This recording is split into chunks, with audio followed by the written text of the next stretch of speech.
비닐랩 위에 뜨거운 물을 붓습니다. 그런 다음 드라이아이스 2개를 양쪽에 대칭으로 놓습니다. 드라이아이스가 만들어낸 흰 안개가 빠르게 중심으로 이동하는 것을 볼 수 있습니다. 뜨거운 물에서 나온 날기와 만나면서 더 빠르게 강해지고 중심에서 대류가 발생합니다.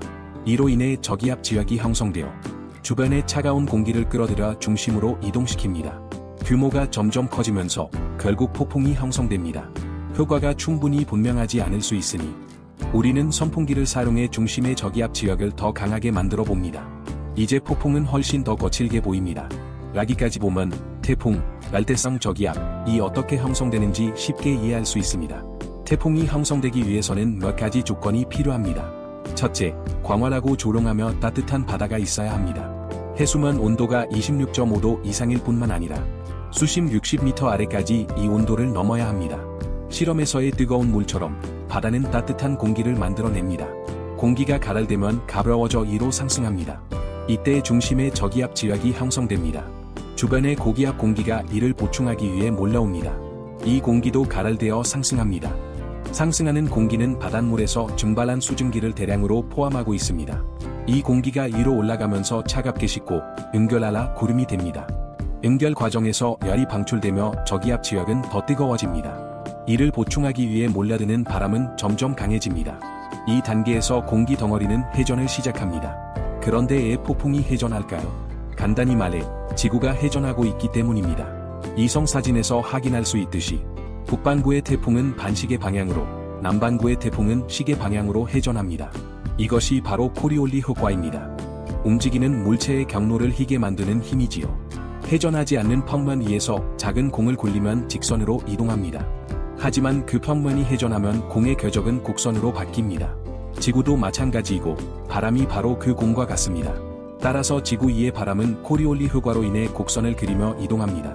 결국 상승하는 공기는 사이클론의 중심을 감싸며 회전합니다.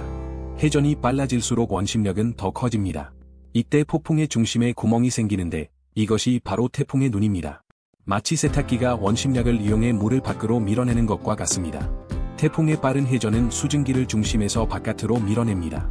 외부의 바람은 너무 강력하게 회전하기 때문에 바깥 공기가 중심으로 쉽게 들어올 수 없습니다. 그래서 태풍 안에 누는 바람도 비도 없는 고요한 공간입니다. 그러나 바다 위에서는 다시 거칠어집니다. 이는 태풍의 중심이 저기압 지역이기 때문입니다. 따라서 태풍이 상륙하면 거대한 파도를 일으켜 큰 피해를 남깁니다. 지구 역사상 가장 무서운 21호 초강력 태풍이 등장한 적이 있습니다. 최대 풍속은 초속 84m에 달했고 폭풍권 직경은 2220km에 이르러 미국 본토의 절반을 뒤덮었습니다.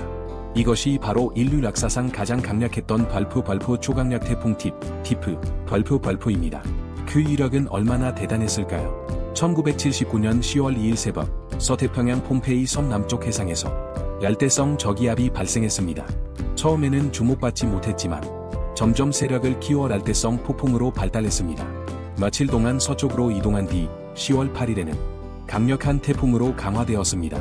괌을 지난 뒤 태풍 팁은 자란의 무서운 힘을 드러냈습니다. 온대 저기압과 상층 열대 수렴대의 영향을 받아 서태평양의 넓은 해락에서 폭발적으로 세력이 커졌습니다.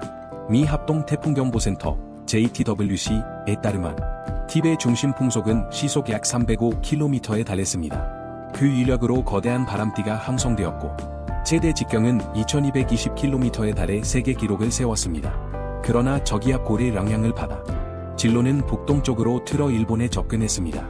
세력은 점차 약해졌고 10월 19일 팁은 일본 남부에 상륙했습니다. 엄청난 폭우가 이어지며 산사태가 발생했습니다. 총 110명이 사망했고 약 10만 명이 피해를 입었습니다. 수천 채의 가옥이 파손되거나 무너졌으며 농업과 업도 큰 타격을 받았습니다.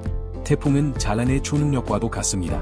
과학자들의 추산에 따르면 열대성 태풍이 하루 동안 방출하는 에너지는 벌프 2 곱하기 사인 10줄 j 벌프에 달합니다. 이는 지구상의 모든 발전소가 생산하는 전력의 200배입니다. 즉 태풍이 하루에 내는 에너지만으로 인류 전체가 반년 동안 사용할 전력을 공급할 수 있습니다. 게다가 태풍 안에는 신비로운 현상이 있습니다. 바로 태풍의 눈입니다. 1970년대 이후 여러 나라의 과학자들이 태풍의 눈에 들어가 직접 데이터를 얻으려 시도했습니다. 마침내 2017년 8월 미 공군 제53 기상정찰대가 목숨을 걸고 프로펠러 항공기를 몰아 시속 240km로 태풍벽을 돌파. 처음으로 태풍의 눈에 진입했습니다. 그들이 촬영한 사진은 매우 귀중한 자료였습니다. 그곳은 약 10km에 이르는 황홀한 공간으로 아름다운 구름박이 도시처럼 둘러싸고 있었습니다. 하지만 태풍의 눈이 정확히 어떻게 형성되는지는 오늘날까지도 미스터리로 남아 있습니다. 과학자들은 지구온난화가 심화되면서 팁보다 더 강력한 초태풍이 가까운 미래에 등장할 수 있다고 경고합니다. 태풍만이 아닙니다. 지구는 화산 폭발, 강진, 쓰나미 등 끊임없이 거대한 힘을 드러내며 자란의 야성적인 본질을 몰아줍니다. 자란 앞에서 인간은 그저 고개 숙여 경외할 뿐입니다.